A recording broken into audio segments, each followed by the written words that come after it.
Bien, muy buenas noches. Me saluda Joshua Barbosa. Esta vez vamos a hablar del tema de síndrome de aspiración del líquido meconial.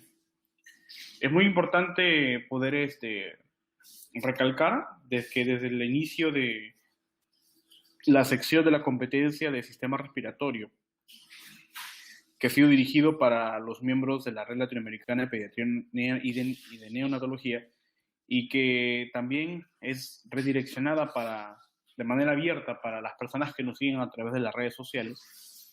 Hemos venido realizando junto con el doctor Rivera, junto con el doctor Jaime Rodríguez y con la licenciada María Soledad de León, hemos venido realizando una serie de conferencias que han sido, según los temas ahora que estamos observando, secuenciales, ¿no?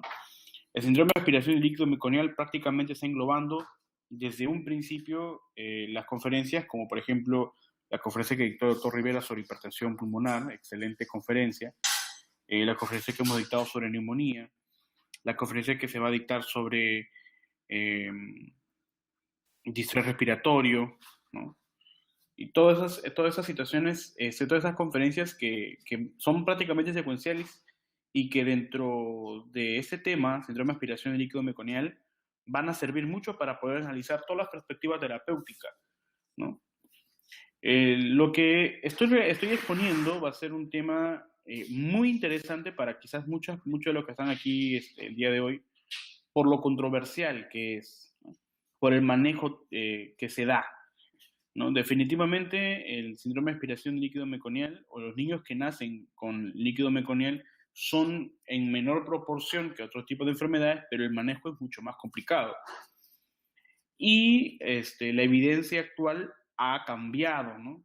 Es totalmente distinta la norma de un año a otro, ¿no?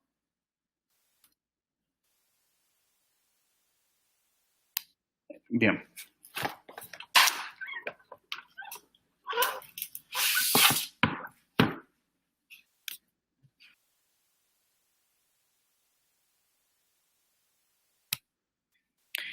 Bien. Vamos a definir qué es el síndrome de aspiración del líquido meconial. Se escucha entrecortado, ¿verdad? A ver.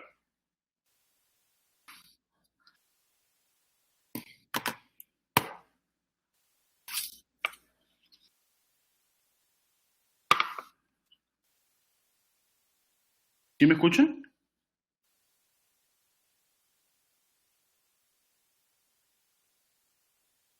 Bueno, sí, bien.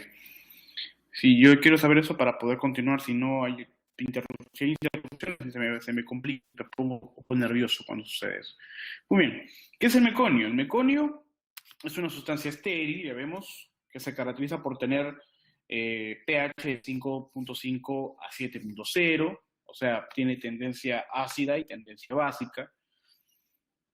Eh, Tiene contenido gastrointestinal, ¿no? Como bilis, eh, ácidos biliares, moco, jugo pancreático, detritos celulares, lanugo y vernis gaseoso que el niño traga, ¿no? en, el, en el ambiente intrauterino. Ahora, ¿qué es el síndrome de aspiración de líquido meconial? Es la aspiración de líquido meconial durante la etapa fetal o durante el parto, ¿no? Entonces, esto es muy importante también porque el problema de la aspiración de líquido meconial va más allá de la aspiración en sí, sino de las consecuencias que tiene este proceso, ¿no? Entonces, eso ha sido uno de los puntos muy importantes para el cambio de la normativa en la terapéutica del recién nacido con líquido meconial o con aspiración de líquido meconial. Porque hace 5 años, desde el 2010 hasta el 2011, la prioridad era evitar de que el líquido, en ese caso el meconio, continúe en la vida respiratoria, ¿no? Hasta ese momento, la prioridad era retirar el meconio, como sea. ¿Sí me escuchan, verdad? Bien. Ahora, la evidencia actual nos dice que la prioridad ya no es la presencia de meconio en la vía aérea, sino la prioridad es el mantenimiento de la ventilación. O sea, el niño tiene que continuar respirando. Esa es la prioridad. Y el, el retiro del meconio, es decir, la eliminación del líquido meconial dentro de la vía respiratoria es un tratamiento progresivo, ¿no? Que definitivamente puede traer complicaciones. Pero, nuevamente, recalcamos, la evidencia actual nos dice de que en muchos de los casos en los que se da la complicación más grave, que es la hipertensión pulmonar persistente en estos niños, no está solamente supeditada a la presencia de meconio, sino también algunas otras afecciones que se pudieron dar intraútero, ¿no? Porque eso es el problema más frecuente en estos niños, o la consecuencia más fatal, por así decirlo, de estos niños con aspiración de líquido meconial, es de que puedan desarrollar hipertensión pulmonar persistente. Entonces, ¿qué nos dice la evidencia? Este tipo de problemas como la hipertensión pulmonar persistente no se da únicamente por el ingreso de líquido meconial, sino que es el líquido meconial y, bueno, la consecuente aspiración dentro del útero, o sea, en etapa fetal, es una consecuencia de otras afecciones que pueda tener, ¿no? Ahí viene el análisis de la historia clínica y de los antecedentes del niño, ¿no? Entonces, por eso es que se cambió. Entonces, la prioridad pasó de eliminar el líquido meconial inmediato, como sea, o sea que tiene que sí o sí eliminarse el líquido meconial de la vía respiratoria, a mantener la ventilación, asegurar el intercambio gaseoso. Y eso se va a lograr también, primero, manteniendo una ventilación adecuada mediante la intervención médica y con la eliminación progresiva del meconio en la vía respiratoria. Y hablamos de vía respiratoria desde la orofaringe hasta las unidades más pequeñas que son los alveolos, ¿no? Ahora, este problema, este síndrome, se caracteriza principalmente, primero, por el distrés respiratorio. Es decir, en el niño, o vamos a definir síndrome de aspiración de líquido meconial, porque una cosa es el líquido amniótico meconial y otra cosa es el síndrome de aspiración de líquido meconial, ¿no? En todo niño, bueno, antes de mencionar que este concepto ha cambiado a raíz del cambio terapéutico, del manejo actual de este problema, ¿no? No todo niño que nace con líquido meconial, que estamos hablando de un niño a término, implica de que haya tragado la cantidad suficiente de meconio como para poder ameritar la aspiración y por ende, y antes de ello, la intubación para poder aspirar, ¿no?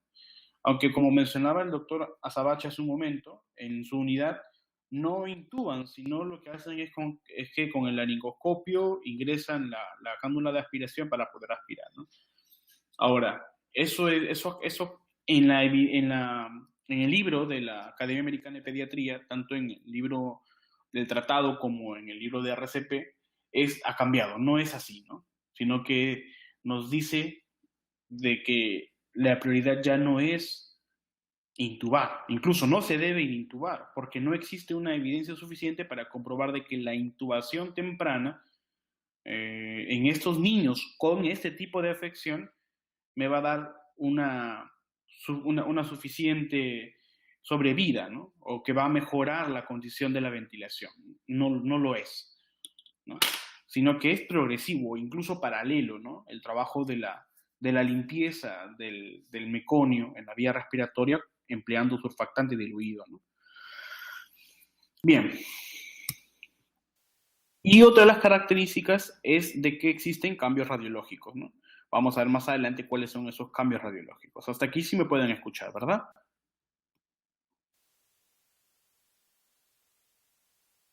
Perfecto. Muy bien. Tenía mi diapositivas hecha a mano también otra vez, pero me he dado cuenta que mi letra no es tan bonita, entonces la tuve que hacer a fuerzas a estas diapositivas. Espero no haber puesto mucha letra. He tratado de ser lo más conciso posible porque es un tema que es amplio en el manejo, más no en el aspecto teórico, ¿no? Bueno, algo de epidemiología, ¿no?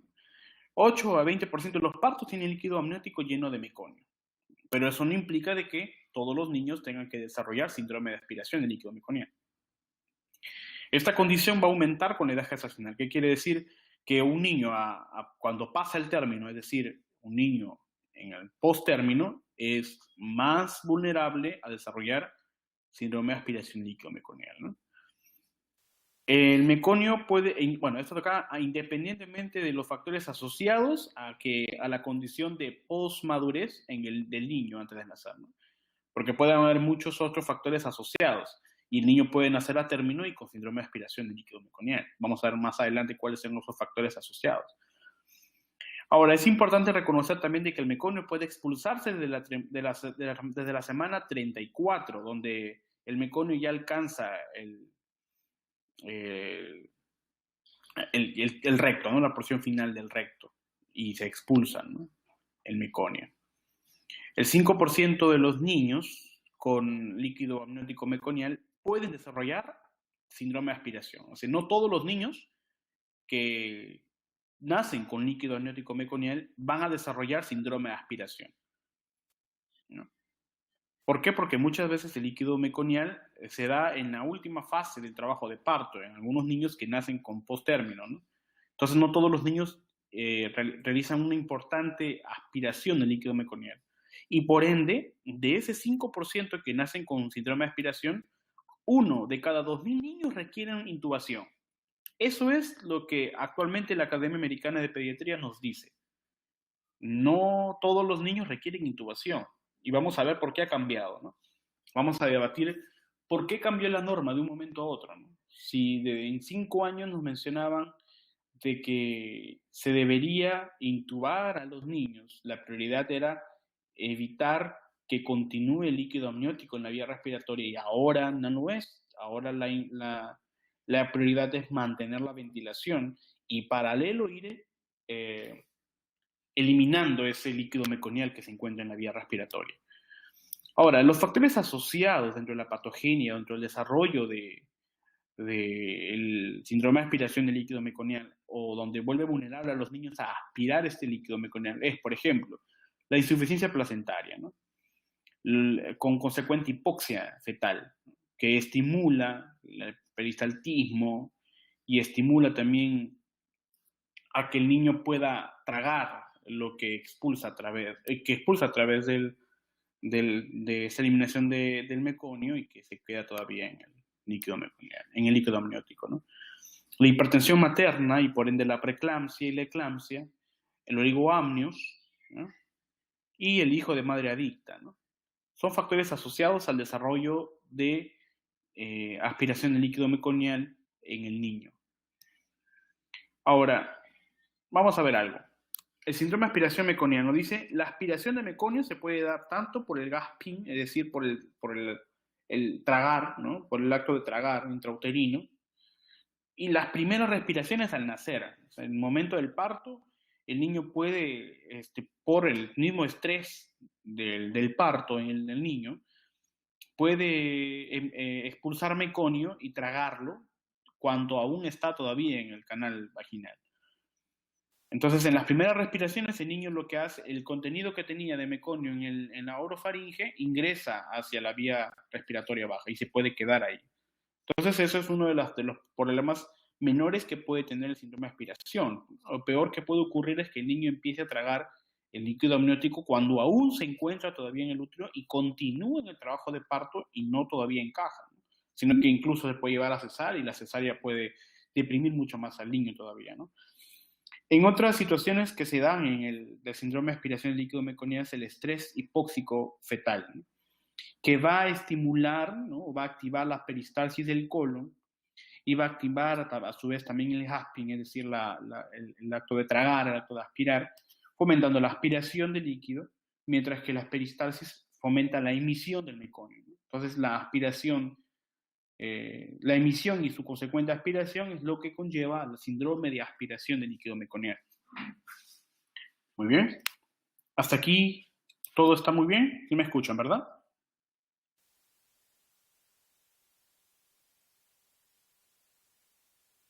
¿Todo bien? Muy bien. ¿Sí me pueden escuchar perfecto? ¿O cómo va el audio? ¿De 0 a 10?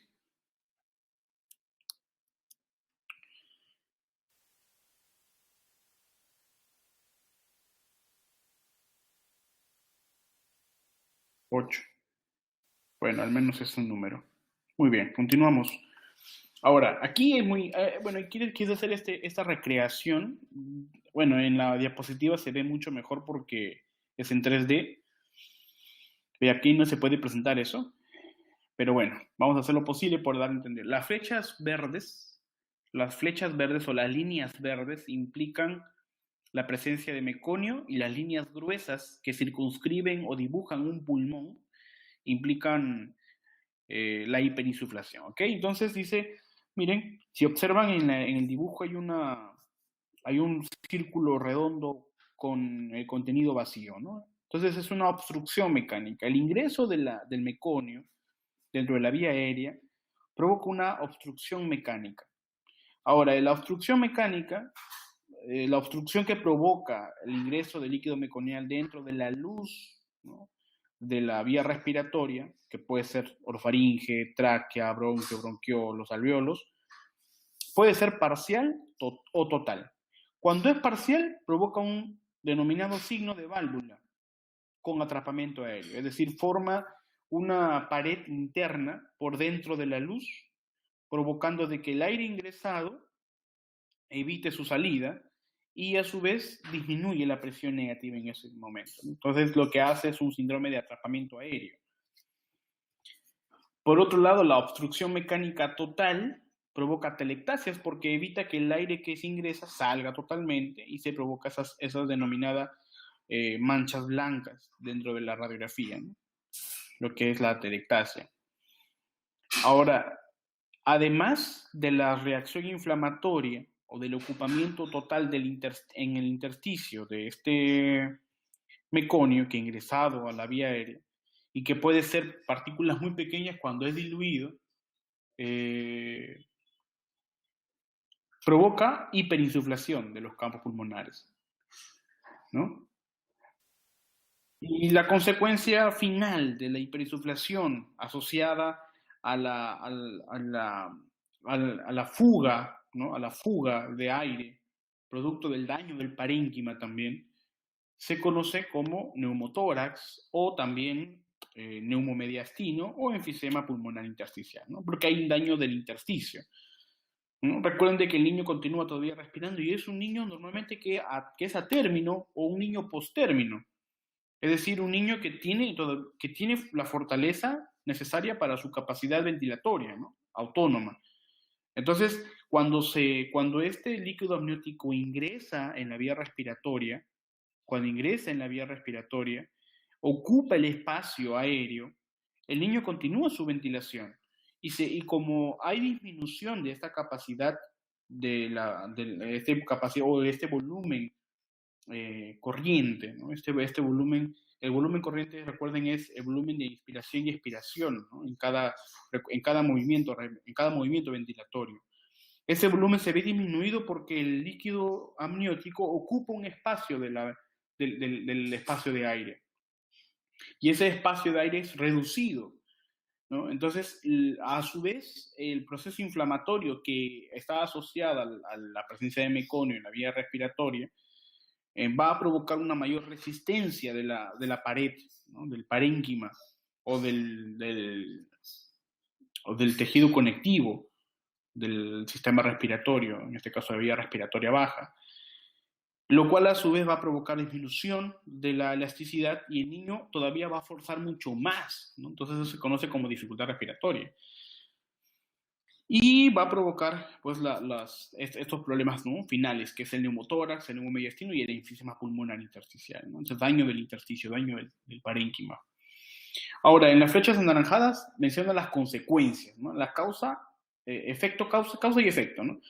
Dice, el aumento de la resistencia pulmonar causa disminución de la distensibilidad, definitivamente, ¿no?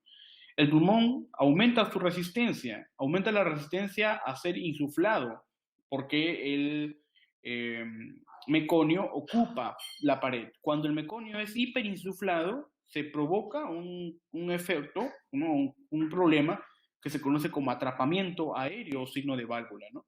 ¿Por qué? Porque hay un espacio que continúa la insuflación y un espacio que quedó reducido, ¿no? Ahora, cuando la ocupación es total, cuando se cierra totalmente por el tamaño también de la partícula del meconio y tapa todo el alveolo y no permite su insuflación, sino que forma como un globo y que contiene el oxígeno o el aire ya inspirado, provoca otro signo de atrapamiento que se conoce como atelectasia, ¿no? Ahora, otro de los problemas es de que el ocupamiento de meconio en los espacios aéreos causa la disminución de volumen de llenado, ¿no? O sea, el niño inspira, pero el aire inspirado no llega totalmente a los alveolos. Entonces disminuye el volumen de llenado ventilatorio, ¿no? Otro de los efectos es de que la disminución del espacio aéreo alveolar causa la disminución progresiva del volumen residual funcional.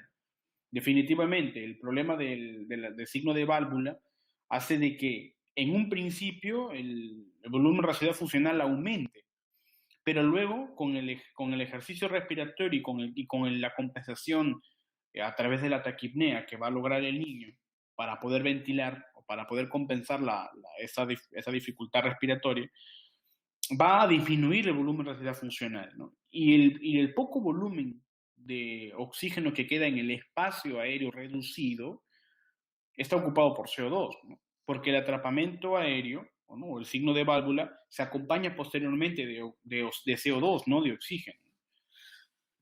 Y finalmente el meconio, dice en el cuadro rojo final de abajo, el meconio actúa como un antígeno, ¿no? Porque es un material extraño, ¿no? Es un material que en la vida extrauterina inmediata se reconoce como extraño y provoca reacción inflamatoria, ¿no? Y ese proceso final se conoce como neumonitis química, ¿no? Ese es el problema que se tiene del síndrome de aspiración de líquido meconial cuando el niño expulsa el meconio y todavía se encuentra dentro del ámbito intrauterino, ¿no? La neumonitis química. ¿Y esto es por qué? Porque el meconio es un reactante, es un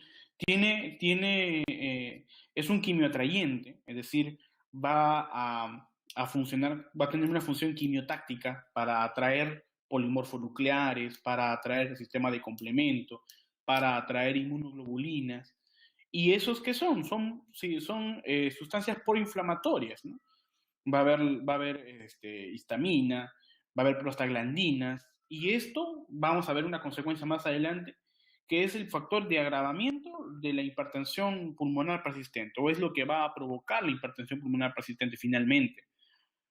¿Por qué? Porque al final el meconio, que actúa a su vez como un antígeno, provoca una serie de reacciones inmunológicas con la consecuente reactividad de la pared y a su vez la alteración de la perfusión, ¿no? O sea, de la perfusión, de la ventilación-perfusión, ¿no?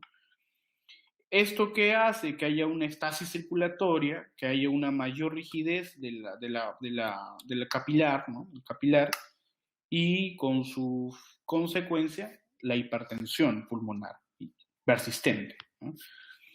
Entonces aquí otro cuadro donde menciona que la distensibilidad disminuida, ¿no? Vimos acá de que el aumento de la resistencia causa distensibilidad disminuida, ¿no? La disminución de volumen corriente, porque hay ocupamiento del meconio en el espacio aéreo. Hay disminución también de volumen residual, ¿no? Y hay la reacción inflamatoria. Ahora, la distensibilidad disminuida provoca, a su vez, el aumento del diámetro anteroposterior del tórax, ¿no? Entonces, la evidencia clínica en el momento de que vas a evaluar un niño con aspiración de líquido meconial es de que puede haber aumento del diámetro anteroposterior del tórax. Es un signo de alarma, ¿no? Es un signo de mal pronóstico, que se tiene que actuar rápido. Pero definitivamente estamos aquí en el momento de nacimiento, entonces la actuación rápida es implícita. Por otro lado, la disminución de volumen corriente va a provocar taquipnea, definitivamente, si es que el volumen de inspiración y de expiración no es suficiente, disminuyendo el volumen corriente, cuando los valores de inspiración y expiración que están implícitos en el volumen corriente se acercan, aumenta la frecuencia respiratoria, ¿no? Eso es lo que nos da la gráfica de la ventilación. Y si hay disminución del volumen corriente a expensas de una respiración rápida y superficial, con dificultad respiratoria, con atrapamiento aéreo, ¿no? Es decir, hay una menor aporte de oxígeno, porque recuerden que los alveolos también se ven afectados, entonces hay hipoxemia, ¿no? Disminuye el nivel de oxígeno que se va a perfundir hacia los capilares. Y en la disminución del volumen residual con su consecuente atrapamiento de oxígeno, que finalmente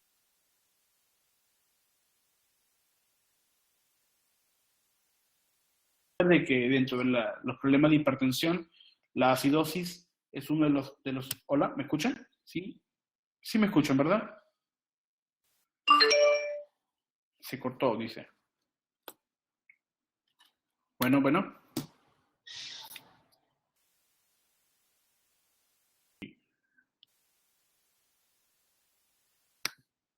Bien. Entonces, bueno, les mencionaba de que se cortó, dice, se cortó, sí, hubo un lapso. Sí, pero ¿puedo continuar?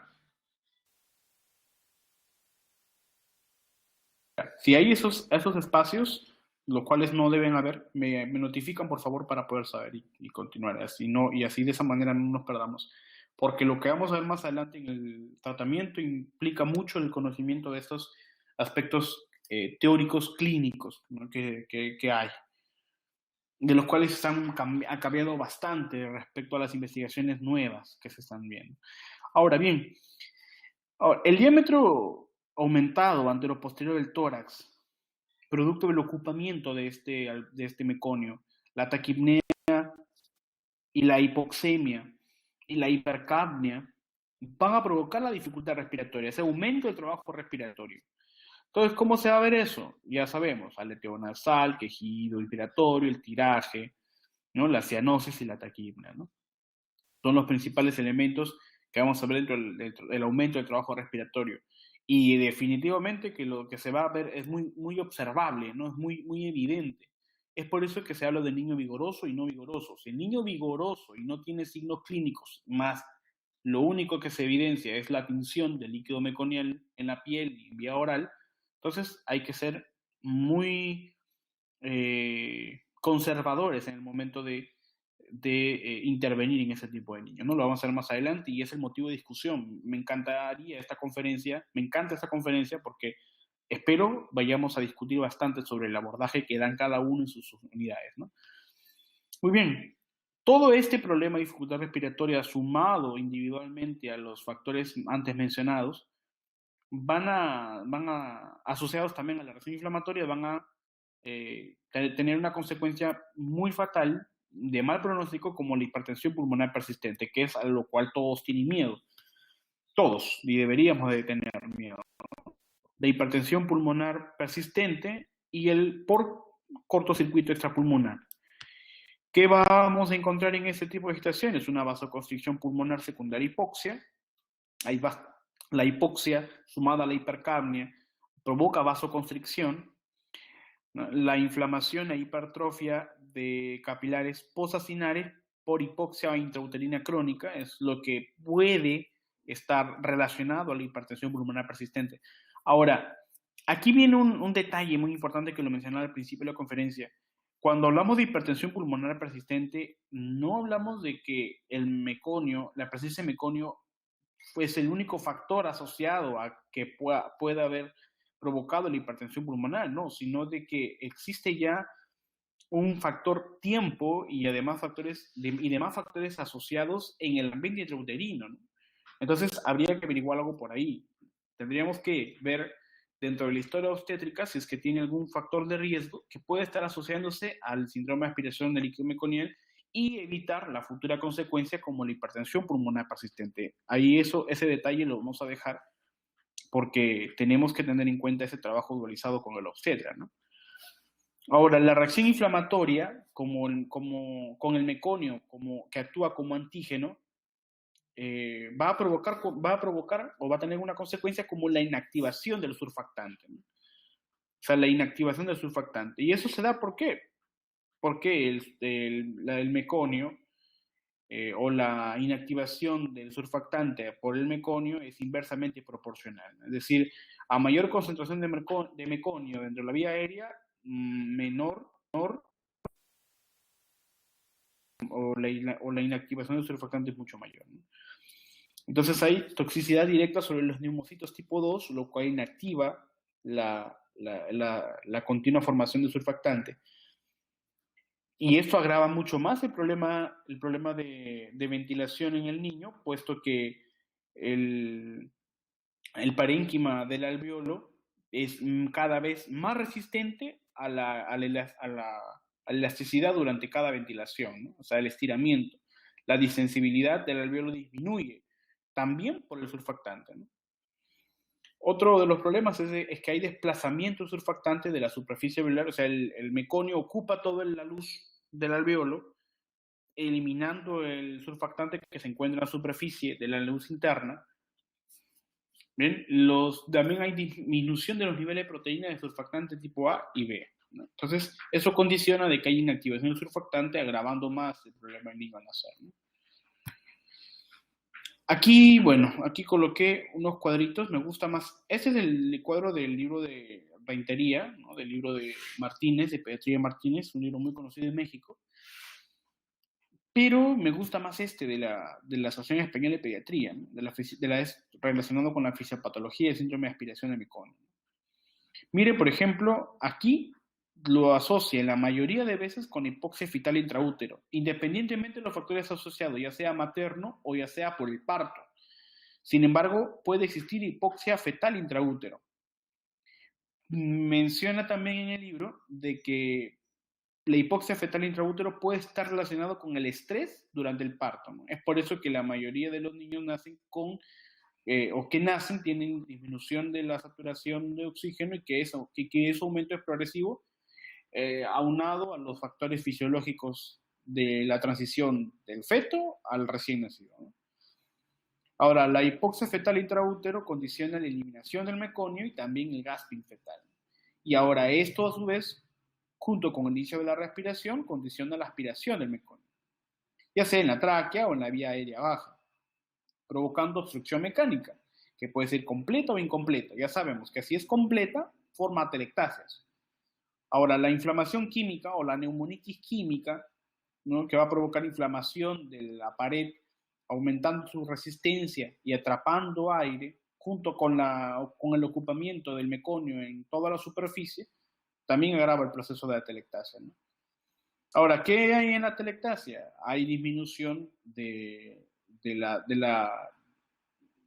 perfusión, hay alteración de la ventilación-perfusión, hay estasis circulatoria y por ende la presión intrapulmonar aumenta provocando el shunt o el cortocircuito intrapulmonar, ¿no? Normalmente va de derecha a izquierda. Ahora, la obstrucción mecánica incompleta provoca un efecto valvular con atrapamiento aéreo, puede haber aire ectópico, ¿no? Con su consecuencia como neumotórax o neumomediastino, y a su vez ventilación ineficaz, eso que es implícito, y eso es definitivo, ¿no? O sea, se va a ver si hay atrapamiento aéreo, cualquier proceso de obstrucción mecánica, producto del ocupamiento del meconio en la vía aérea, va a provocar ventilación ineficaz, ¿no? Ahora, todo eso condiciona de que hay hipoxemia, definitivamente. Ya sabemos que hay disminución de la ventilación del volumen corriente. Hay hipercapnia por ocupamiento del CO2 en el aire que está atrapado, en el espacio aéreo atrapado. Y hay acidosis, ¿no? Acidosis por el aumento del CO2. Ahora eso va a provocar o va a condicionar junto con el shunt o con el cortocircuito intrapulmonar de derecha a izquierda, producto del aumento de la presión intrapulmonar con la hipertensión pulmonar persistente neonatal. Ese es un daño consecuente a todo el proceso de la aspiración del meconio, pero no únicamente asociado a él, sino de todo el proceso, ¿ok? Muy bien, ahora eso también va a provocar daños secundarios y totalmente importantes como la hipoxia cerebral, el daño miocárdico, el daño renal, la alteración de la coagulación y daño hepático, que están a su vez como factor agravante del proceso de hipertensión pulmonar, ¿no? Pero esos son elementos que no se ven y que no se deben de ver, ¿no? Para eso está la actuación inmediata durante los cuidados inmediatos recién nacidos por el personal de enfermería y por el personal médico, ¿no? Ahora, algunos aspectos relevantes, ¿no? Algo que debemos de conocer o de reconocer en esta sesión, es que existe mayor frecuencia de la aspiración del líquido meconial en niños desnutridos en el intraútero, ¿no? Y que la hipoxemia y la insuficiencia está relacionada con los pulmones rígidos, es decir, aumento de la resistencia y disminución de la elasticidad o de la disensibilidad del pulmón, provocando un desequilibrio de la ventilación-perfusión. Y que la aparición de hipertensión pulmonar persistente está relacionada con citoquinas proinflamatorias y mediadores vasoactivos. Entonces significa que el meconio actúa como un antígeno, pero no en el ambiente extrauterino solamente, sino en el ambiente intrauterino. Eso lo tenemos que tener presente, porque si encontramos hipertensión pulmonar persistente y con todas las consecuencias agravantes en el niño con ese tipo de problemas, entonces tenemos que pensar en algún factor asociado adicional a la madre. Bueno, y eso no nos compete el manejo, ¿no? Nos compete a la obstetra, pero es un buen indicador como antecedente para poder continuar el tratamiento y evaluar el pronóstico del niño, ¿no? O, sobre todo, evaluar la necesidad de ventilación, que eso es lo principal, o ese es el punto álgico del tratamiento en este tipo de afecciones en los niños, en las UCI neonatales principalmente, ¿no? Hasta aquí me siguen todos, ¿verdad?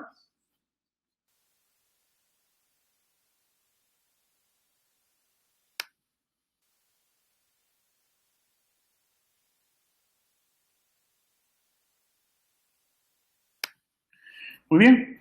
Ahora sí, vamos un poco más. ¿Cuáles son los factores de riesgo? Embarazo ectópico, bueno, definitivamente un antecedente de la mujer con embarazo ectópico.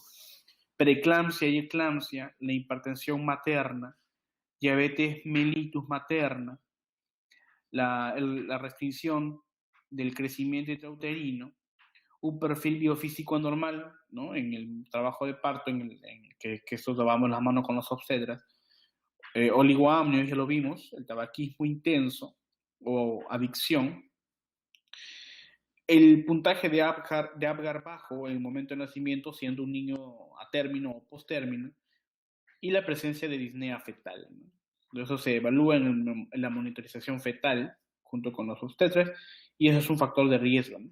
Mucho más si el niño ya está a término o ya está incluso post-término, ¿no? Es un factor de riesgo para el desarrollo de aspiración de líquido meconial. Ahora, algo aquí muy importante y que se encuentra en la mayoría de las normas, yo no lo considero prioridad, pero nos permite poder tener presente el factor pronóstico en el niño con síndrome de aspiración, que es la clasificación de síndrome de aspiración de líquido meconial, que puede ser leve, moderado o severo, o leve, moderado y grave. Eso va a depender sobre todo de la necesidad de ventilación del niño. Por ejemplo, ¿es leve? Sí, al haber aspirado y tener las manifestaciones clínicas propias del aumento del trabajo respiratorio, es decir, del lichero respiratorio, la necesidad de oxígeno es menor al 40%, teniendo en cuenta su FIO2, en menos de 48 horas, es decir, durante las primeras 48 horas de tratamiento o de dar oxígeno, entonces se considera leve. Y definitivamente el pronóstico es menor. En un síndrome de aspiración no vamos a intubar. Ahora, la norma nos mencionaba en el 2010, por allá en el 2010, nos decía de que la necesidad de intubación era inmediata, ¿no? No vamos a esperar durante las primeras 48 horas para saber si se va a intubar, a menos que el niño descompense o haga hipertensión pulmonar. Moderado si es que la necesidad de oxígeno en la FIO2, es decir, la FIO2 es mayor de 40%, por más de 48 horas, ¿no? Por más de 48 horas. Es decir, si le da más de 40% de oxígeno durante 48 horas o más, ya sería o se diagnosticaría en su estancia hospitalaria como síndrome de aspiración meconial moderado. O grave, si es que el niño requiere intubación inmediata y continúa con la ventilación, o simplemente si es que se le intubó para mantener la vía aérea, ¿no? Y la ventilación. Entonces es grave y ese es el diagnóstico que se va a manejar, ¿no? Ahora, ¿cuáles son las manifestaciones clínicas del síndrome de aspiración meconial? No, del líquido meconial, ya no, ellos son signos claros, ¿no? Signo de distrés respiratorio, ya lo vimos, el tiraje, la taquipnea, el quejido, el aleteo nasal, la cianosis. El signo de atrapamiento aéreo, con aumento del diámetro anteroposterior del tórax, y los indicadores de posmadurez en exploración. Son los signos clínicos, ¿no?, que vamos a ver. Los signos de posmadurez son las uñas largas, la piel seca y descamada, posiblemente podamos encontrar desnutrición intraútero, posiblemente, o piel y ombligo teñido de meconio, ¿no? Esos son los signos de posmadurez, ¿no? Entonces, ¿qué son factores agravantes y manifestaciones clínicas de síndrome de aspiración meconial? Ahora, en el diagnóstico, el hemograma es prioridad para poder determinar si existe una infección concomitante o algunos factores relacionados, ¿no? Bioquímica sanguínea, todas igual. La gasometría es muy importante porque vamos a poder determinar de manera inmediata si es que existe hipoxemia, hipercapnia o los demás valores. Y la radiografía de tórax, que nos permite definir el diagnóstico. Sin embargo, la radiografía de tórax no implica la gravedad o no está relacionada con la gravedad del problema, ¿no? Y muchas veces vamos a encontrar pocos signos radiológicos, pero el niño puede encontrarse en un síndrome de aspiración del líquido meconial moderado o grave incluso, ¿no? Bueno, en los signos graves no vamos a encontrar, definitivamente vamos a encontrar signos, ¿no? Pero en muchos de los casos, los signos radiológicos no evidencian la gravedad de la clínica, ¿no? Entonces, en muchos de los casos, sin embargo, confirman el diagnóstico. Ahora, los signos radiológicos principales que encontramos son la sobreexpansión pulmonar, los infiltrados parchados y algodonados, o algodonados que nos dan o que determinan un signo en el patrón radiológico conocido como panal de abejas, ¿no? Zonas algodonosas y enfitematosas, ¿no?, contenidos de aire, y que tienen el meconio en las paredes internas de la luz alveolar, ¿no?, o del parénquima. Sobre distensión pulmonar con diafragma batido, vamos a ver pues una imagen. Áreas de atrapamiento aéreo que alternan con infiltrados gruesos bilaterales y neumotórax y neumomediastino, ¿no? Entonces miremos esta imagen. Les pregunto, ¿qué observamos?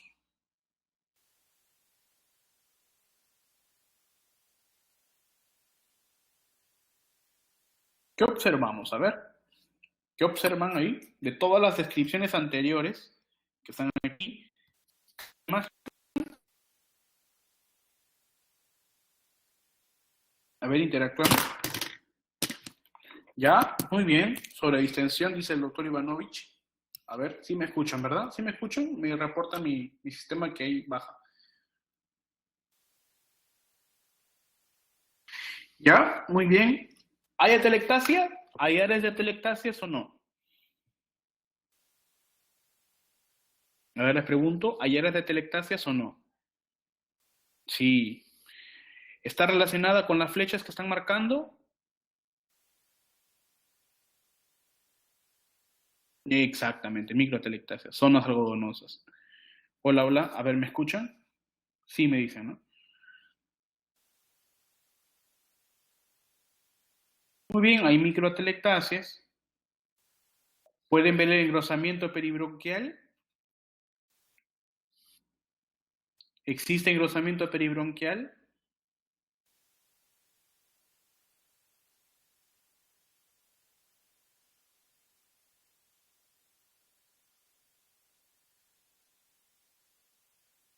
Sí. ¿Qué más? ¿Existe engrosamiento peribronquial?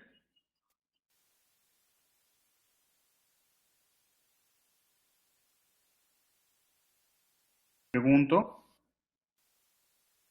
¿Quién más confirma o niega?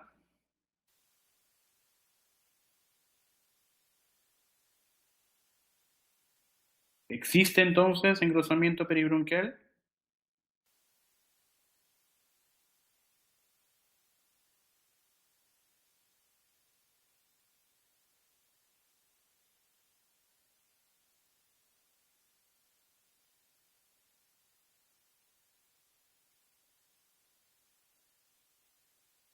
No observan.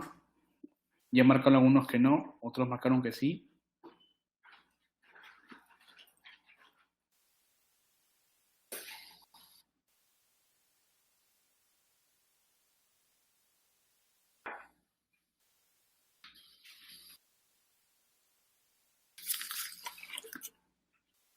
Bien, observan, además de las microatelectasias, observan el atrapamiento aéreo bronquial.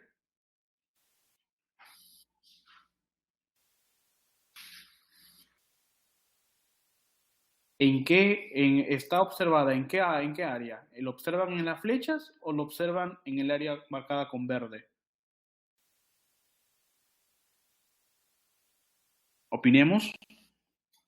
Esta es una sugerencia del doctor Jorge Rodríguez, que nos mencionaba para poder marcarse en las conferencias siguientes con las flechas, ¿no? Y por sugerencia de nuestro doctor Rivera, para poder hacer estas preguntas y debatir, ¿no? La imagen yo creo que está más que clara, está muy extensa, está bastante grande y tiene muy buena resolución. Entonces, ¿dónde observan el atrapamiento aéreo bronquial?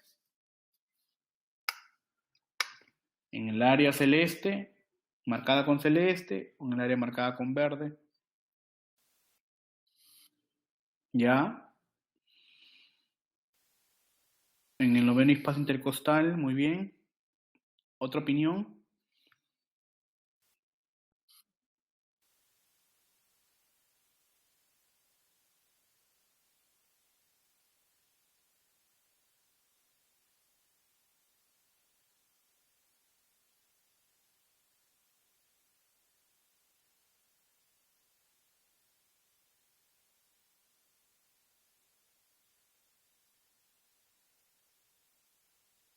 También, muy bien.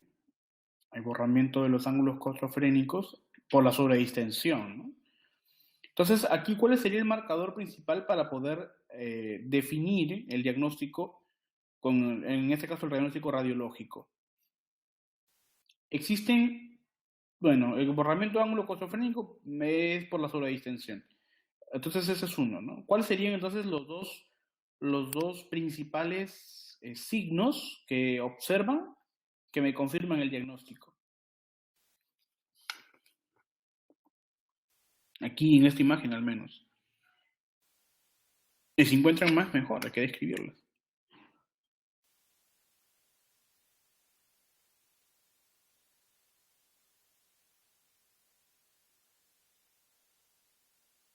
Ya, el infiltrado. Muy bien, doctor. Zonas alternas de atrapamiento y de telectasias. Hay atrapamiento. Muy bien.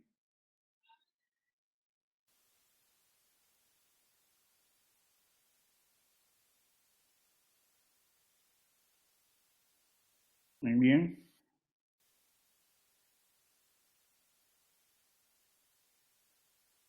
Muy bien. La doctora Gloria Aldana nos dice las zonas algodonosas y la sobredistensión. Es el principal signo que vemos, ¿no? Las zonas algodonosas, las microatelectasias y la sobredistensión son los signos principales que me indican específicamente el problema. Además, el antecedente de síndrome de aspiración o de aspiración de meconio confirma entonces el síndrome de aspiración de líquido meconial. Muy bien, gracias, licenciada. Muy bien. Eso es ¿no? Los principales signos. Ahora, muy bien, ¿qué me dice el área verde? No, a este paciente no se le intubó. A este paciente no se le intubó. Vamos a ver por qué más adelante. Muy bien. El área verde que describe, ¿no? No el área medial, sino el área que está marcando me salió un poco mal ¿cómo se llama la delimitación de esto, ¿no? Pero quise o intenté mencionar toda esa área verde que está. ¿Quién lo describe? ¿Qué observas? La pregunta. Que ese es un valor agregado, ¿no? Entonces al final está el daño ahí, pero es observable y es evidente, ¿no? ¿Cómo lo describen?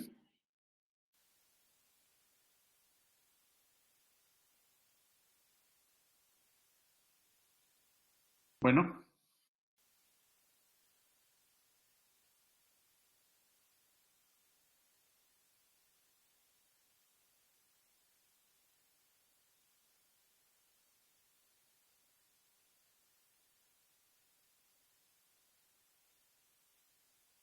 exacto,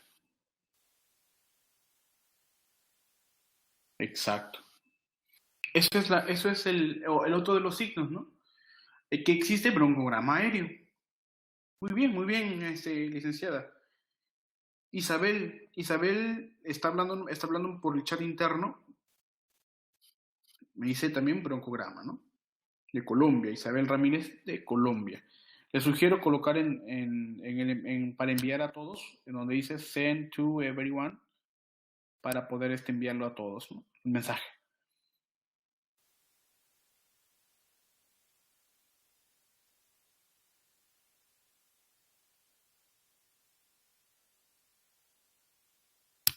Muy bien. ¿Puedo continuar entonces?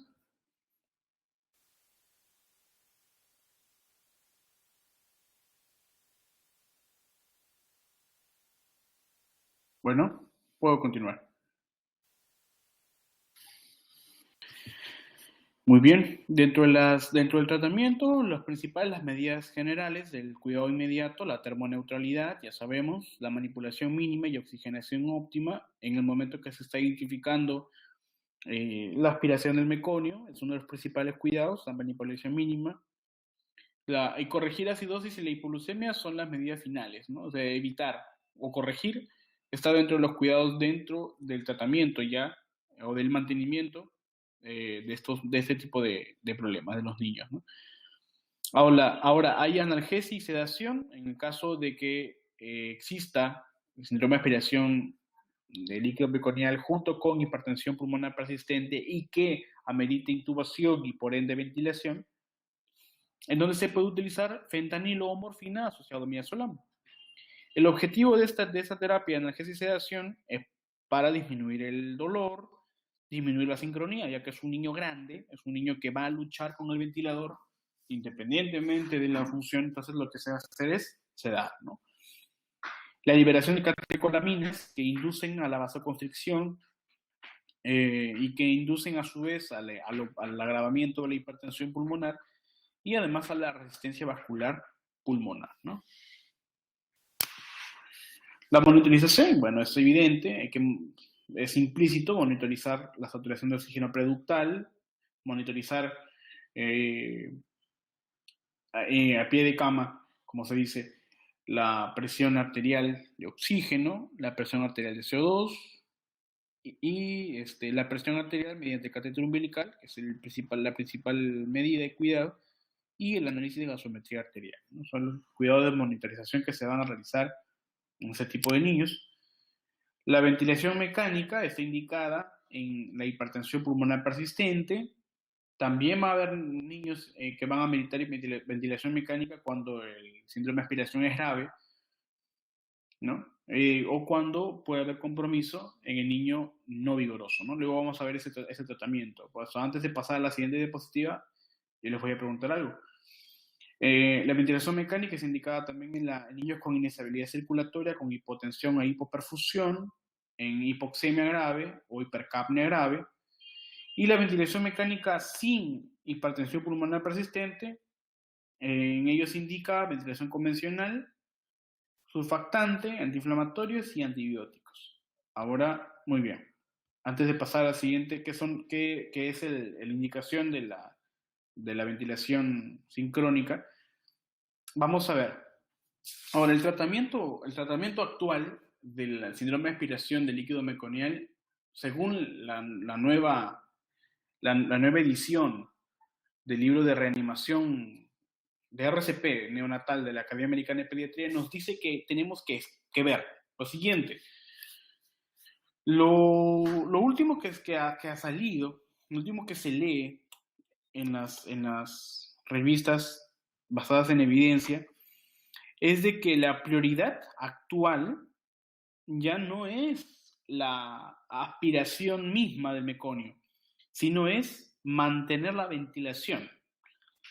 ¿Y esto por qué? porque independientemente de la limpieza de la vía aérea, el meconio ya transformó, ya alteró la morfología interna de la luz interna, no, la luz interna es redundante, de la luz de la vía aérea, ¿no? Entonces, la inflamación y el cambio estructural de la vía aérea va a darse, porque el niño ya aspiró el líquido meconial. Entonces, eso es una continuación. Lo que se va a evitar o se va a prevenir es el desarrollo de alteraciones de la ventilación perfusión y con su consecuente desarrollo de hipertensión pulmonar persistente. Entonces, si la prioridad es evitar esta consecuencia, lo que se va a hacer es mantener la ventilación y, paralelo, como cuidado secundario, ir o limpiar la vía aérea con otras medidas, ¿no? Ahora, la Academia Americana de Pediatría dice, o separa, eso lo acabo de hacer y lo acabo de publicar hace una hora en el Facebook, si lo pueden revisar en el último video que he publicado a través de mi celular que lo hice. Hice esas diferencias entre el 2011 y el 2016. ¿Cuáles son los cambios? En el 2011 nos decía de que todo niño que nace con síndrome con aspiración de líquido meconial y es vigoroso o no vigoroso, hay que intubar y aspirar. La norma actual nos dice lo contrario. Separa igual, de igual manera, los niños vigorosos y no vigorosos que nacen con tinción de líquido meconial en orofaringe, pero en los niños vigorosos solamente se debe de aspirar junto con los cuidados inmediatos recién nacidos. Es decir, el niño va a estar con la madre, van a pasar los cuidados inmediatos principales durante los primeros 2, 5 y 10 minutos, ¿no? Después de haber realizado, o sea, el cuidado es un cuidado normal. Lo que se hace es que con la perilla o con la bomba o con la pera de goma es aspirar y de esa manera evitar que el niño continúe tragando que continúe tragando el líquido meconial. Pero entonces el abordaje principal es más conservador en el niño vigoroso con líquido meconial. En el niño no vigoroso, nos dice primero evaluar. Una vez que has pasado todos tus pasos iniciales del primer minuto de la reanimación, lo primero que haces es observar. ¿El niño se mantiene con frecuencia cardíaca mayor a 100?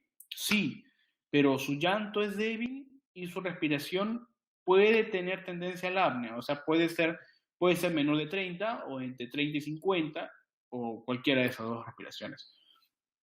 Ahora, pero si la frecuencia cardíaca está por encima de 100, entonces significa que el niño puede estabilizarse y lo que hay que hacer que es no intubar, aspirar la orofaringe, o sea, hacer el manejo de aspiración boca-nariz, ¿no? Y sobre todo, vigilar la función, la función del niño. Ahora, si el niño tiene disminución de la frecuencia cardíaca o con tendencia a la bradipnea, ya sea menor de 100 o menor de 60, que amerita la consecuente actividad de reanimación, entonces puede ser candidato a la intubación. Pero lo principal en el manejo de estos niños es la ventilación a presión positiva, es decir, en un niño no vigoroso que tiene menos de 100 de la frecuencia cardíaca, pero que tiene todavía cierta capacidad ventilatoria autónoma, se le puede brindar ventilación a presión positiva, es decir, CPAP. Y en estos niños no se va a ver afectada o no va a haber algún cambio si es que se le intuba y se le aspira, porque lo principal es mantener la vía aérea, mantener la ventilación o mantener la relación de ventilación y perfusión. Entonces eso es lo que actualmente se hace o se debería de hacer. ¿Qué nos dice la realidad? En Perú, en México, en Chile, en Colombia, en Argentina, lo que se hace principalmente en todo niño, vigoroso o no vigoroso, es la aspiración. Mencionaba hace un momento un colega de que en su hospital lo principal que hacen es aspirar y como no tienen el tubo endotraqueal con la conexión para la sonda de aspiración, ¿no? Que me imagino que es el sistema cerrado, lo que se hace es, con el laringoscopio, ¿no? Ingresar la cánula de aspiración, la sonda de aspiración y aspirar. Ahora, vamos a dialogar. ¿Qué hacemos? ¿Qué hacemos? Voy a borrar todo y vamos a empezar. A ver, opinemos. ¿Qué hacemos en la realidad? Nuestra realidad nos dice ahora de que, ya lo mencioné, ¿no? Niño vigoroso, niño no vigoroso. La prioridad es tratamiento conservatorio, no intubar. La intubación se va a limitar en niños con bradicardia o con apneas y cuya frecuencia respiratoria está menor de 60 en el primer minuto de vida, cuando no tolera la presión, la ventilación a presión positiva, ¿no? Así es, doctor. Y la red latinoamericana, bueno, ya es un hijo más en la Academia Americana de Pediatría, prácticamente, ¿no? Entonces, nosotros nos regimos a lo que dice la Academia Americana de Pediatría, ¿no? A ver, ¿qué hacemos entonces en nuestra realidad?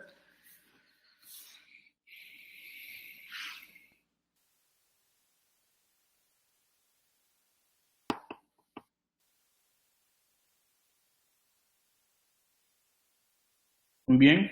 Doctor Ivanovich, usted me escribe desde Cuba, ¿verdad?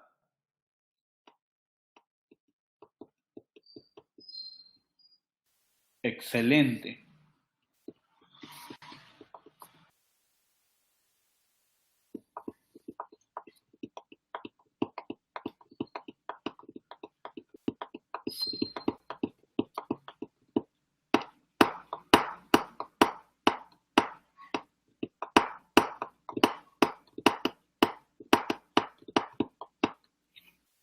Muy bien. Vamos aquí haciendo ese microconsenso, por así decirlo. Y vamos a dialogar, ¿no? Dice el doctor Azabache, colocamos el tubo endotraqueal si no respiración espontánea, ¿no? Muy bien. Dice Nadia, si el niño no nace vigoroso y la frecuencia cardíaca menor, la laringoscopia directa, ¿no? Muy bien. Y si doctor Ivanovich nos dice, si el niño no es vigoroso y frecuencia cardíaca por debajo de 100, continúa la secuencia de reanimación. Ojo, ojo aquí. En la secuencia de reanimación nos sigue indicando en las... lean, vamos a leer la sección 3. Voy a escanearlo y se los voy a enviar. La sección 3. Si lo tienen el libro actual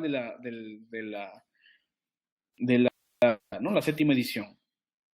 ¿Tienen la séptima edición ya? O desean que se lo escanee y se los envíe. Si no, para poder colgarlo de una vez en la sección de los miembros.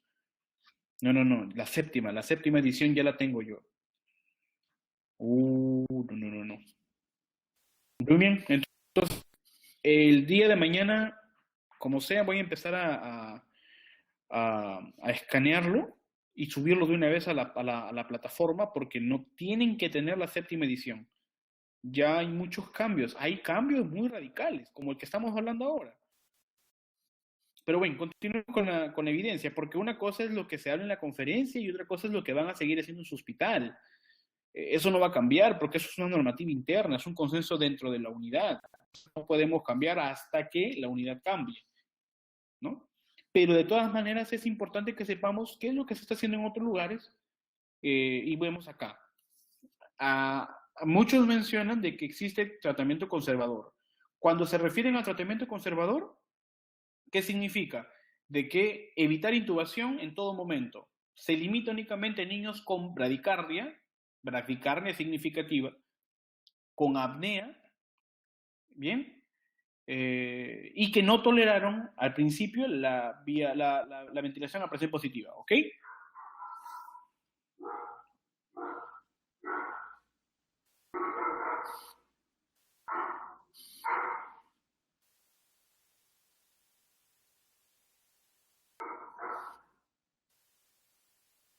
Muy bien. Muy bien. ¿Todos aspiran al niño? ¿Todos aspiran al niño? ¿Todos ameritan los niños toda aspiración inmediata? No. Ya, muy bien. Muy bien.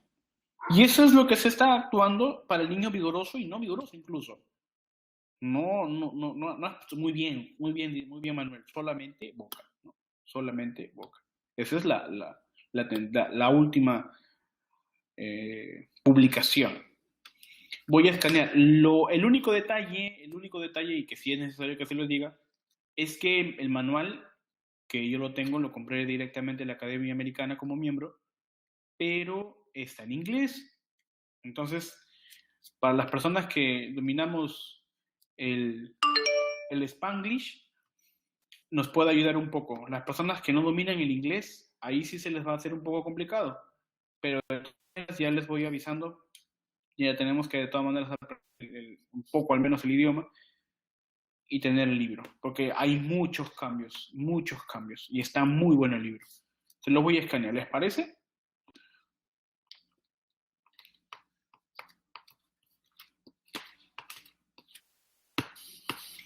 Excelente. Muy bien. Todos los que son miembros definitivamente ya, bueno, ya no voy a trabajar sobre ello. Al menos una lección diaria y ya en 2 semanas, menos de 2 semanas, ya tendremos todas las 11, 12 lecciones hechas junto con los apéndices. El libro completo lo voy a escanear, pero de todas maneras, denme ese tiempo para poder escanearles todo el libro completo. Muy bien. Entonces, hasta aquí ya vimos el proceso, ¿no? Ya vimos el proceso y la tendencia actual. Que hay aún dentro de nuestra realidad latinoamericana existe el tratamiento conservador y todos estamos en el consenso de que no se aspira de manera inmediata, ¿no? Está contraindicada la aspiración. Desde el 2010 y la nueva edición 2015 o 2016, porque tenemos es la edición del 2016, la edición actual es la impresión, ¿no? Porque el manual salió el año pasado, pero no se había impreso, sino es este año que se hicieron nuevos cambios, ¿no? El tratado de la Academia Americana, el tratado grueso, que es el tratado de pediatría, de la Academia Americana de Pediatría, tiene edición 2017, ¿no? O sea, se hizo este año, se terminó, pero todavía sale con el 2017. Solamente se les envió a los miembros. Muy bien, dice el doctor Rivera. A ver. En un EK multicéntrico grande que involucra a 2.514 recién nacidos a término con el líquido amniótico meconial comparado con aspiración intraparto versus ninguna aspiración, la incidencia de síndrome de aspiración meconial fue de 4% frente al 4%. La mortalidad, la necesidad de ventilación mecánica y la duración de tratamiento con oxígeno fueron similares en ambos grupos. Por lo tanto, ya no se recomienda la rutina de aspiración orofaringe intraparto y aspiración nasofaringe para bebés nacidos con líquido amniótico transparente y teñido de mecón. Muy bien. Muy bien, excelente. Excelente, doctor. Ahora, ya vimos eso. Vemos lo siguiente. Un niño vigoroso. Dice en la norma de que es recomendable, totalmente recomendable, de que la aspiración nariz-boca se dé ni bien sale la cabeza del niño antes de salir los hombros. ¿Todo el mundo hace eso hasta ahora? ¿Qué opinan? No, no. ¿Qué más? No, no, no. No, no.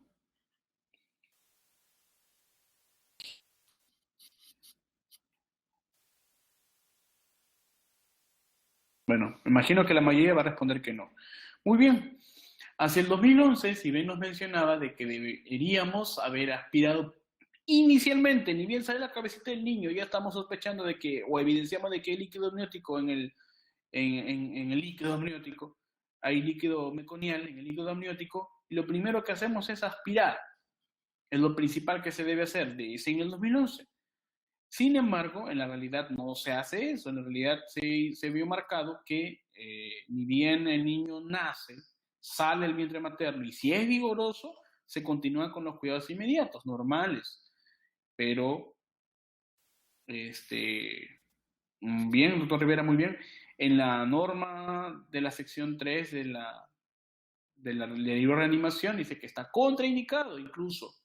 Lo que se debe hacer es retirar al niño, ¿no? Retirar al niño, porque la aspiración fomenta la aspiración nariz-boca, fomenta la primera respiración del niño, lo cual puede propiciar a la aspiración del líquido meconial que se puede encontrar ya en la orofaringe, ¿no? Entonces, en los niños con aspiración de líquido meconial, contraindicado aspirar en un momento, ¿no? Al final lo va a aspirar si lo tenga o no la orofaringe, ¿no? Pero de todas maneras está contraindicado, no se debe hacer. Evidencia nivel A, entonces no hacerlo. Si es nivel A, no hacerlo. Muy bien. En el libro de Manuel Moro, en un libro excelentísimo que voy también a tratar de poco a poco ir escanear mis libros en físico, libros que no vamos a encontrar excepto que los puedan comprar con las editoriales. O bueno, y si pueden comprarlo con la editorial América Panamericana, nosotros tenemos convenio con la editorial. Y si desean comprar el libro en México, es con el 15% de descuento y sin costo de envío. Bueno, en otros países aún no hemos hecho el convenio, pero para México sí. Entonces, si desean comprar el libro de Moro, denominado De Guardia en Neonatología, si ya lo tienen, ¿alguien ya lo tiene este libro? El libro de Manuel Moro, De Guardia en Neonatología. No, muy bien. Si lo tuvieran, excelente, ¿no? Si lo tuvieran, excelente. Es un muy buen libro. Y en este libro nos menciona los parámetros. Lo bueno de este libro, lo que me gusta, es de que muchos de los parámetros ventilatorios que nosotros colocamos en el ventilador mecánico ya están elaborados, ¿no? Entonces lo que se hace es seguir la normativa y modificar según la necesidad del niño, ¿no? Según evidencia en el mismo ventilador, en el monitor o en el análisis de gasometría arterial. Ya, muy bien, no, yo tengo la edición 2016.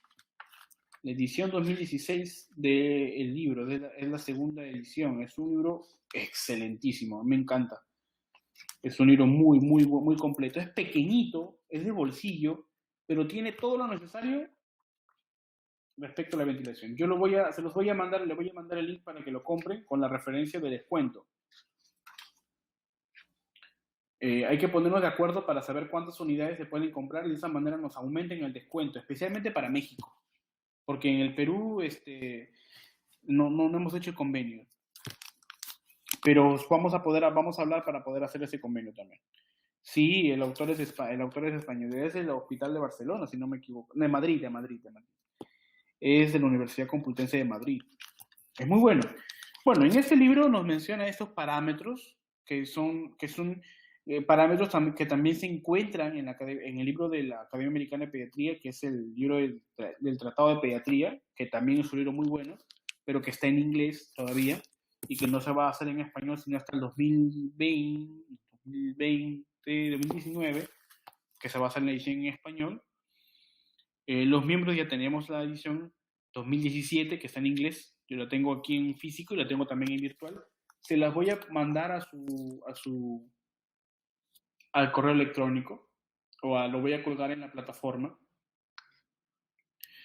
Y también coinciden estos mismos valores, ¿no? Entonces dice, en la ventilación mandatoria intermitente sincronizada, nos dice que el volumen corriente a mantener a los niños con ventilación sin hipertensión pulmonar persistente, el volumen corriente debe ser entre 5 y 6 mililitros por kilo.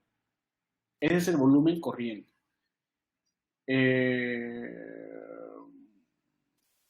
Muy bien. Voy a investigar, a ver. Muy buen, debe ser bonito el libro. Yo justo hace unos días voy a compartir con el doctor Rivera para nuestra edición del diplomado en ventilación mecánica, un libro sobre ventilación en pediatría. También muy bueno, lo tengo en electrónico y ya se lo voy a mandar al doctor Rivera. Ya le voy avisando, doctor, para mandarle el PDF del libro. Lo compré y también está muy bueno, tiene muy buenos parámetros y muy buenas cosas. Bueno, continúo.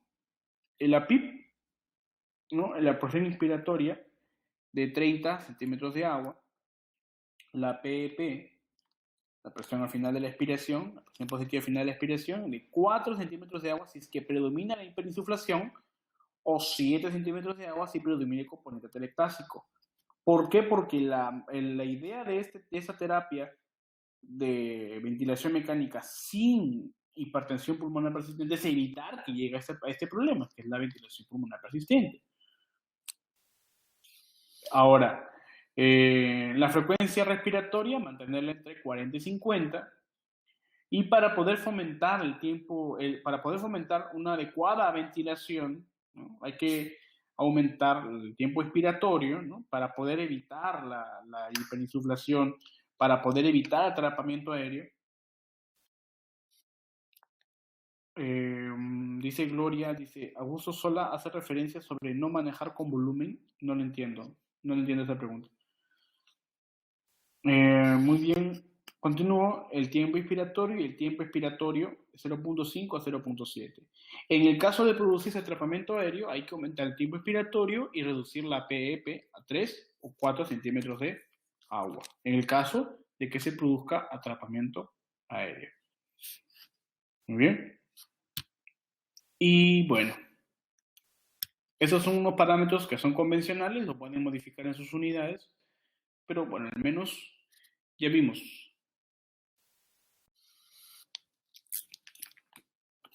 La idea es,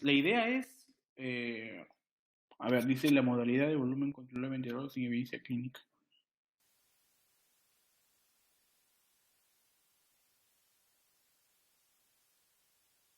Sí.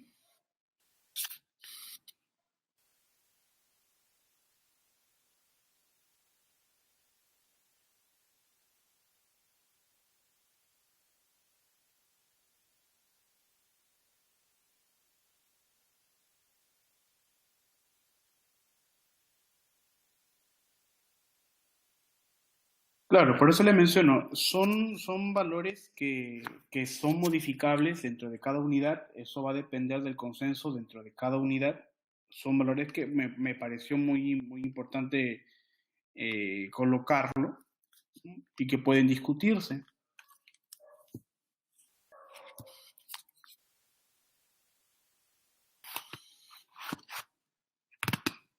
¿Cuál es la PIB recomendada en sus unidades para ese tipo de problemas?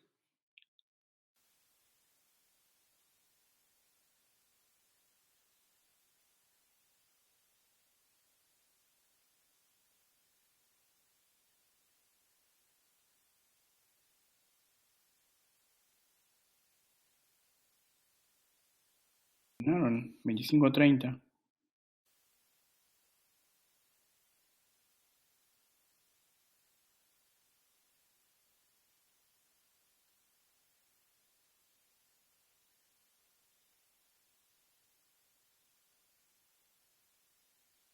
Pero ¿cómo lo programan? Con qué presión inspiratoria empiezan? Porque aquí es el inicio de la ventilación. También, muy bien. Aquí también menciona, aquí lo puse, sí, en ventilación de frecuencia oscilatoria o en ventilación de frecuencia oscilatoria con óxido nítrico, ¿no? Que aquí en México, en Perú, no se maneja el óxido nítrico como tal, ¿no? Sino en hospitales grandes. ¿Manejan el óxido nítrico en sus unidades?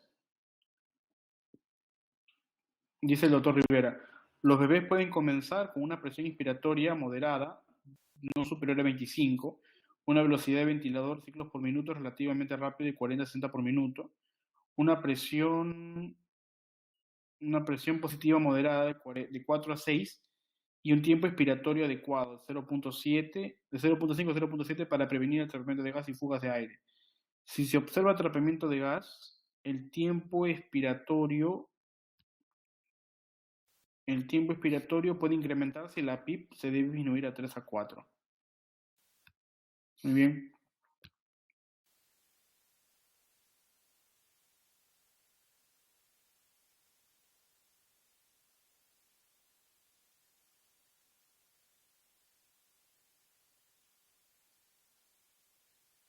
Dice Gloria Aldana, con 10 centímetros de agua por kilo, ¿qué inician con eso?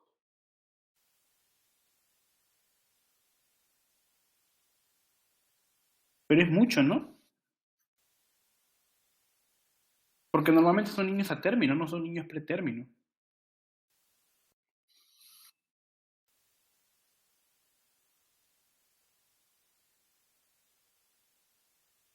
Claro.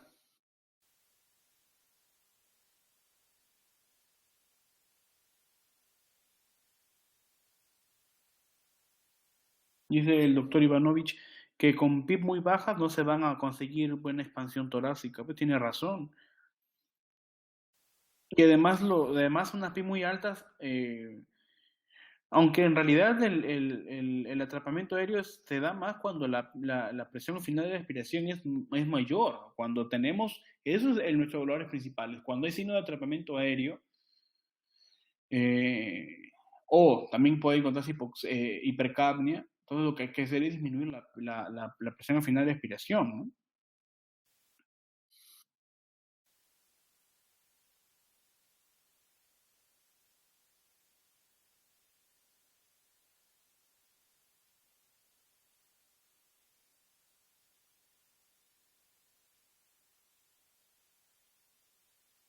Claro. Dice Francisco que la expansión es con la PIM, con la presión inspiratoria, y la P evita el colapso, ¿no?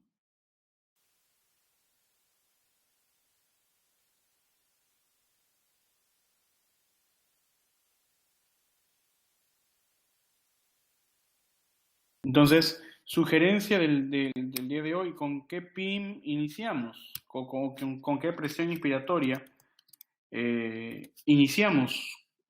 ¿Con la ventilación máxima? Voy a colocarlo así, máxima o con la ventilación mínima esperada.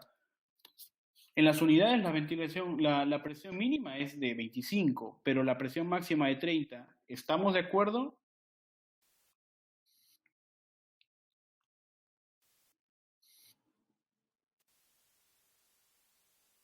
Ah, muy bajo, me parece muy bajo. Muy bien, Isabel dice que es más individualizado. Se, dice el doctor Ivanovich igual, que depende de la severidad de la aspiración, pero debe haber un rango mínimo, porque si vamos a ponerle menos y si la presión se va a mantener, entonces no va a necesitar ventilación mecánica. Eh, un ventilador mecánico, en todo caso indicamos con ventilación a presión positiva.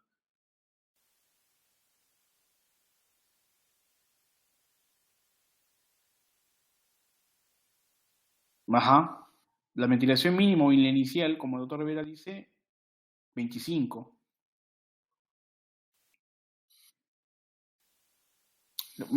Para poder subir el final, voy a pedir al doctor Rivera que nos mande esos valores para poder.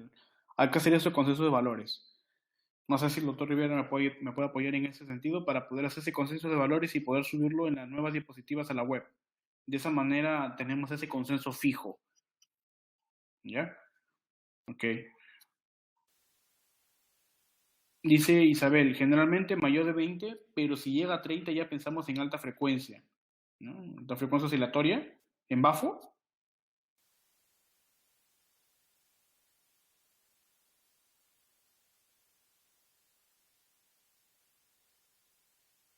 ¿Se refiere, doctora Ramírez, se refiere al bafo?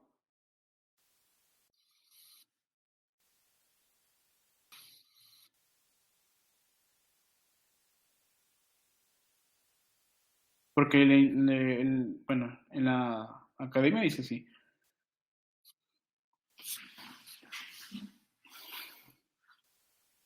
Óxido nítrico.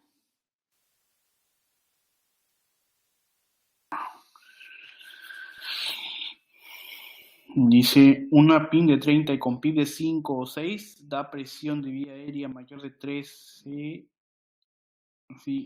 al bafo, ¿no? Entonces sí, bafo. Muy bien.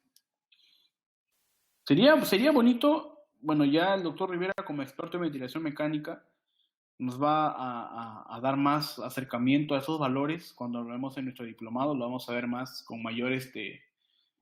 eh, con mayor amplitud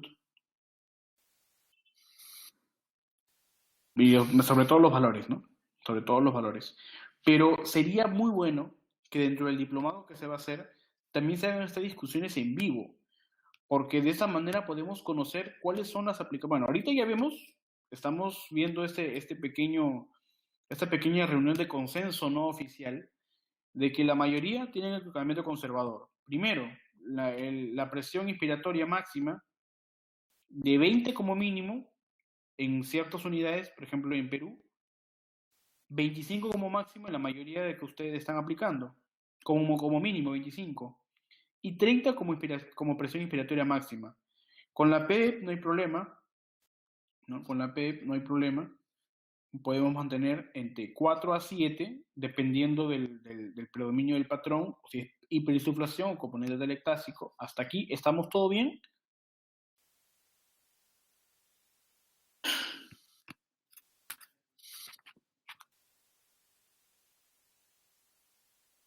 ¿Hasta aquí estamos bien?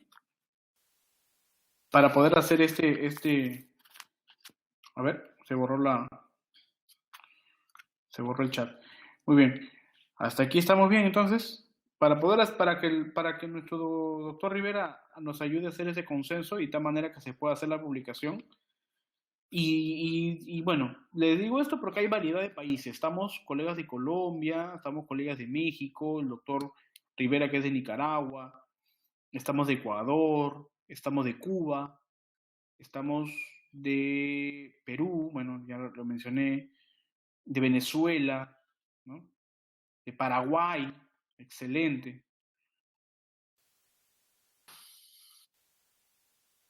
Isabel nos dice no está de acuerdo con los parámetros de inicio. En el hospital no lo manejamos, no lo usamos así. Muy bien, sería importante entonces, nos mencionaba Isabel, la doctora Isabel Ramírez, de que los parámetros que ella utiliza varían en función de la necesidad del niño, ¿no? Ahora, recuerden de que, de que la ventilación es también limitada. La ventilación está indicada en niños que, bueno, como ya vimos, ameritan en el proceso de reanimación la ventilación. O sea, no está indicada en todos los niños, ¿no?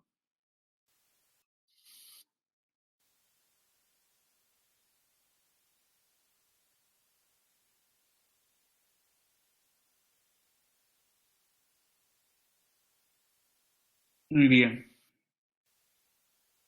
El problema es de que, bueno, igual la Academia Americana dice que la sugerencia de ventilación también debe ser rápida, ¿no? O sea, la instauración del proceso de ventilación mecánica es rápida, no se espera mucho tiempo porque hay que sobrellevar el proceso de ventilación funcional en el niño, ¿no? Estaríamos hablando entonces de que en la mayoría de veces, como lo vemos, la ventilación mecánica estaría indicada en ciertos niños que desarrollan complicaciones, ¿no?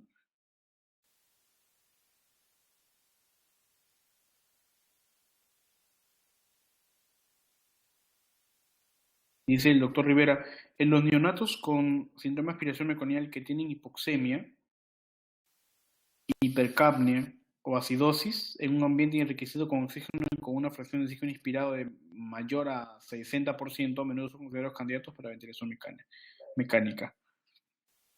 Definitivamente, ¿no? Definitivamente. Entonces, aquí vamos a ver cuáles serían los niños candidatos a la ventilación mecánica. Ya lo vimos, ¿no? El doctor Rivera nos hace esta observación, ¿no? Niños con hipoxemia, niños con hipercapnia y niños que tienen mayor... Bueno, en la Academia Americana de Pediatría nos dice que si los niños tienen entre 40 y 50 o mayor de la fracción inspiratoria de oxígeno, o sea, la necesidad de oxígeno con una FiO2 mayor entre 0.4 o mayor, o incluso mayor de 0.5, o el 50%, ya ameritan ventilación mecánica asociadas a la hipercapnia y la hipoxemia. Entonces, nuevamente concluimos, la utilización de ventilación mecánica está limitada a los niños que pueden desarrollar complicaciones o de que hay evidencia de la alteración de la gasometría arterial.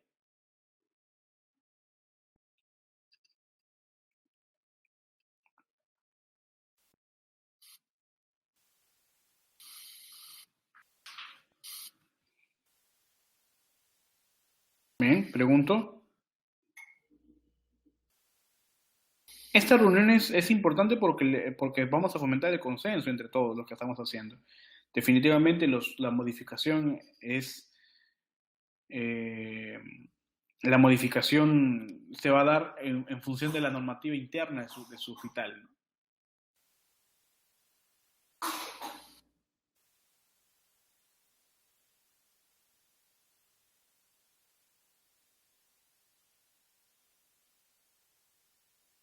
La utilización de midazolam es también, nuevamente, como les digo, dependiente de la normativa interna del hospital. Dice Isabel, sí, solo si lo requiere porque su escala de Silverman es mayor de 4, gases arteriales alterados, mecánica pulmonar y hemodinamia alterada. Midazolam no lo usamos en nuestra unidad neonatal, dice. Muy bien.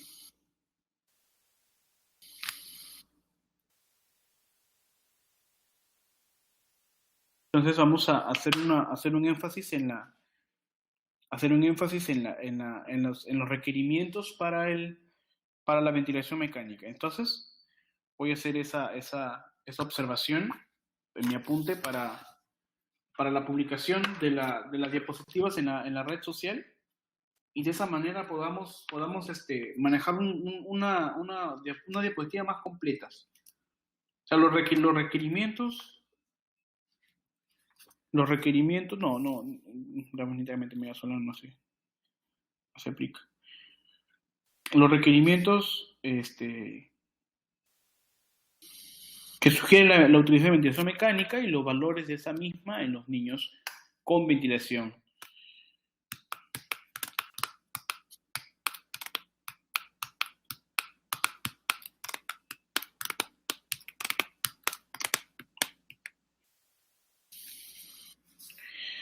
Muy bien, dice el doctor Ivanovich, el midazolam nunca lo hemos usado porque produce vasoplejía e hipotensión arterial en el neonato. ¿Nadie utiliza midazolam?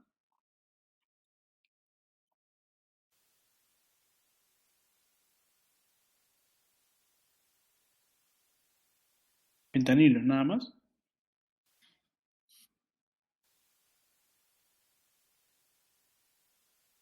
¿Nadie ha utilizado midazolam?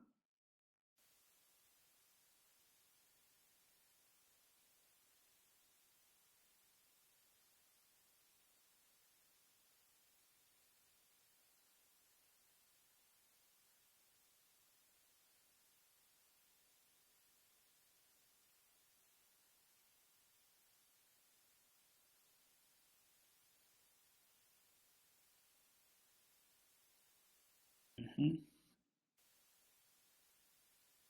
Ah, mire, muy interesante. Fentanilo con fenobarbital. Bueno, me gustó mucho más la conferencia por los aportes que están dando por la información que estoy brindando. Porque, mire, me menciona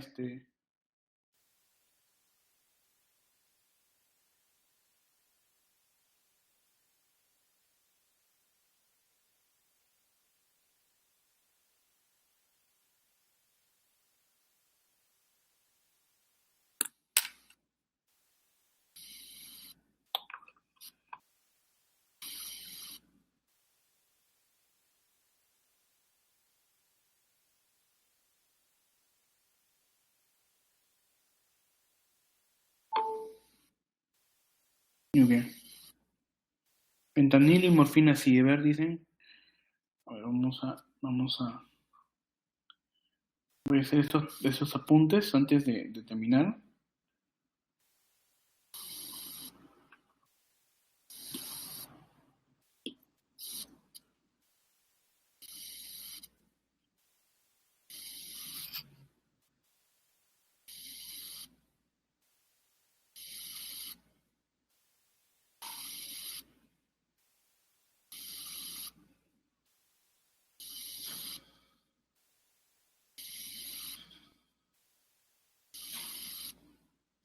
Dice Janet Córdoba de Perú, que en su unidad no utiliza midazolam.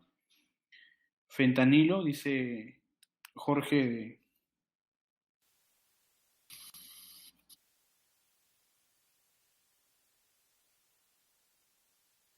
Vamos a ver.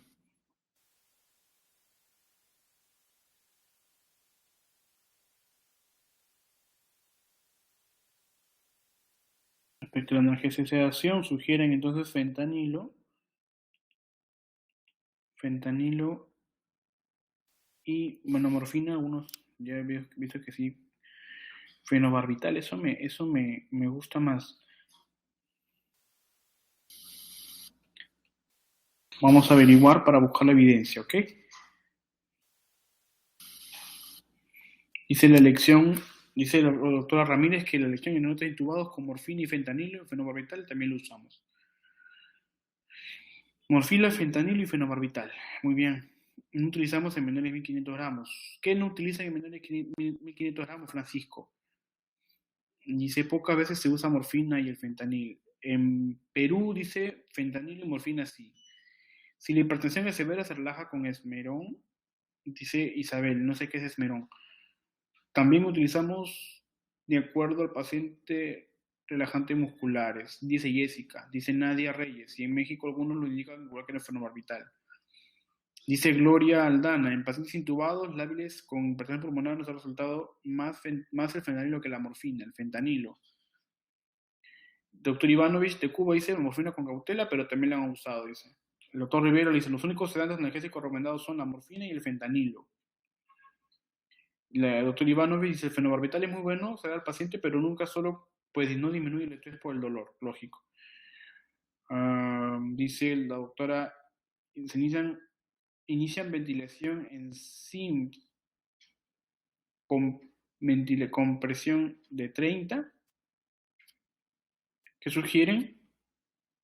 ¿Con qué modalidad de ventilación inician?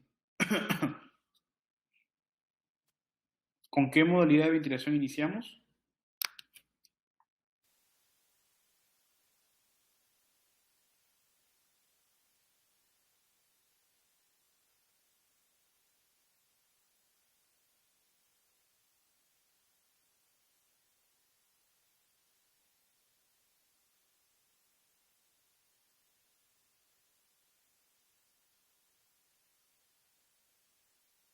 Modalidad de ventilación inicial,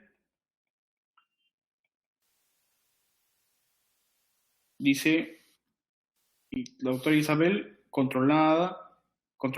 El doctor Rivera dice, doctor Ivanovich dice SIM,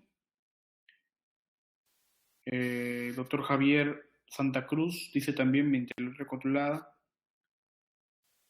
El doctor Manuel Enrique también. Muy bien, estoy abundando eso para poder también el doctor aquí en Perú dice con SIM.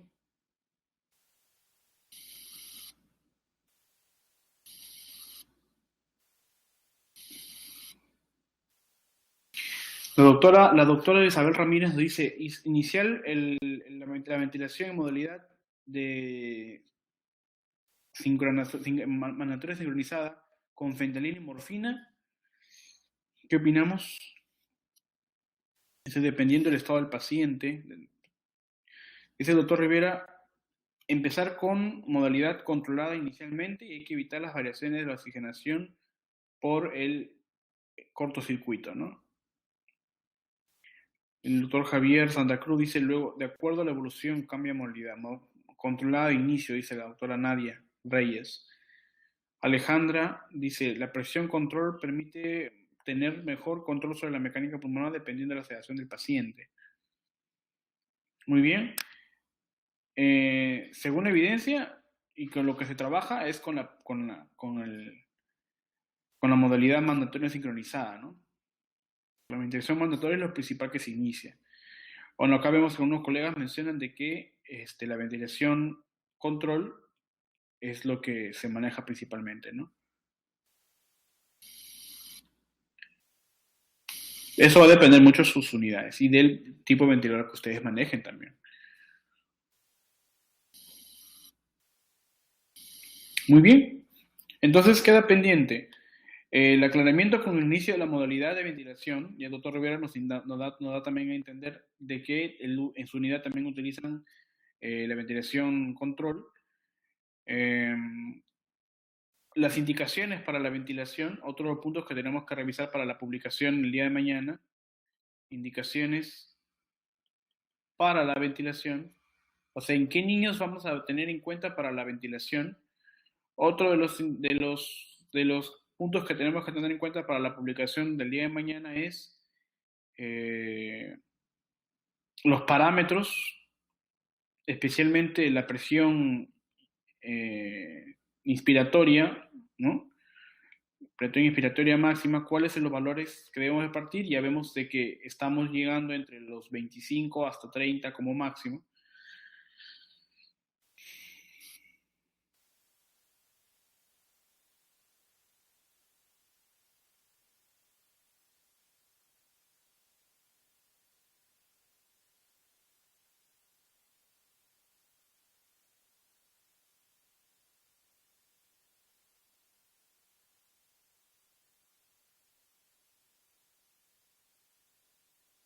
Muy bien.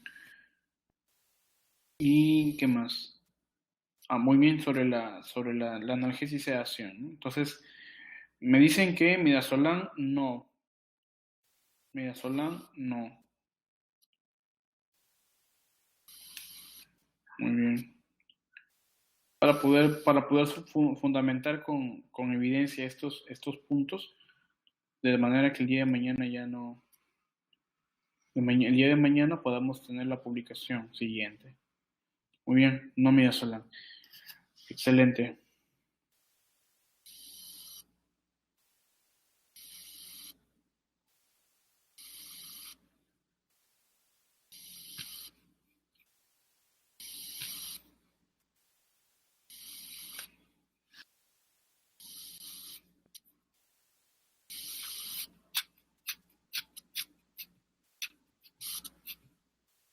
Excelente, doctor.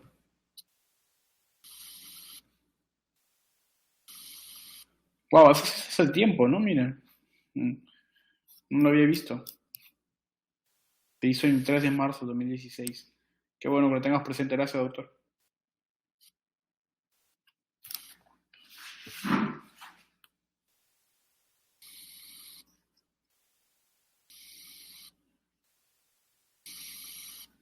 Muy bien.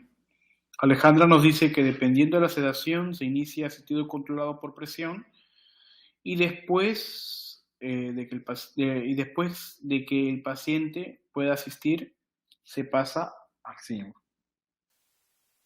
Bueno, yo creo que eso va a depender de la norma interna, ¿no? Porque vemos que la evidencia nos dice ya otro, ¿no? Muy bien.